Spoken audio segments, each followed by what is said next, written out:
Vyriausybę, sukurtą ir veikiančią visų žmonių labui. Nesąžiningi ir blogi žmonės bei grupės gali užgrobti valstybės valdžią ir panaudoti ją savo tikslams.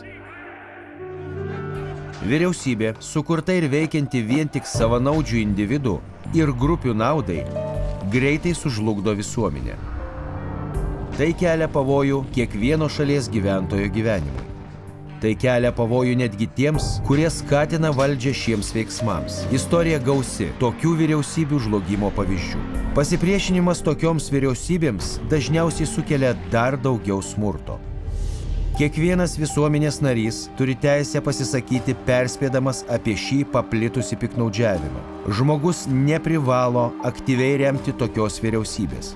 Nedarant nieko nelegalaus, tiesiog nustojus bendradarbiauti su tokia vyriausybė, galų gale galima pasiekti reformų. Net dabar, kai rašomos šios eilutės, pasaulyje yra keletas vyriausybių, kurios žlunga tik todėl, kad žmonės parodo savo tylų nepritarimą, tiesiog nebendradarbiaudami su jomis. Šios vyriausybės rizikuoja. Jos gali būti nušluotos dėl menkiausios nesėkmės. Kita vertus, jeigu vyriausybė aiškiai stengiasi ir dirba visų žmonių labui, o ne kokiai nors savanaudiškai grupiai ar bepročiui diktatoriui, tai ją reikia visapusiškai remti. Egzistuoja toks dalykas kaip vyriausybė. Mokyklose dažniausiai yra dėstomi valstybės pagrindai ir teisės. Tai yra šiuo metu egzistuojanti valdymo sistema. Pats vyriausybės dalykas, dar vadinamas politinė ekonomika, politinė filosofija, politinių valdymų ir panašiai.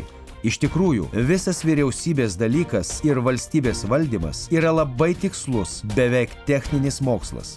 Jeigu žmogus nori turėti geresnę vyriausybę, tokią, kuri nekeltų rūpesčių, jis turėtų patarti, kad šio dalyko būtų mokoma mokyklose nuo mažens. Su šiuo dalyku taip pat galima susipažinti perskaičius knygas, jis nėra labai sudėtingas, ypač jei žiūrėsite jums nesuprantamų žodžių reikšmę žodyne.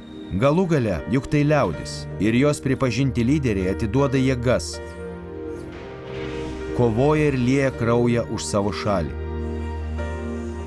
Vyriausybė nelieja kraujo, ji net negali šypsotis.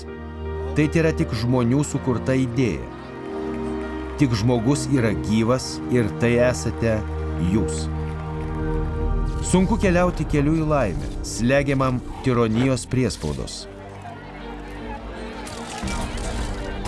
Maloninga vyriausybė, sukurta ir dirbanti visų žmonių labui, gali palengvinti šį kelią. Tokia vyriausybė verta visokeriopos paramos.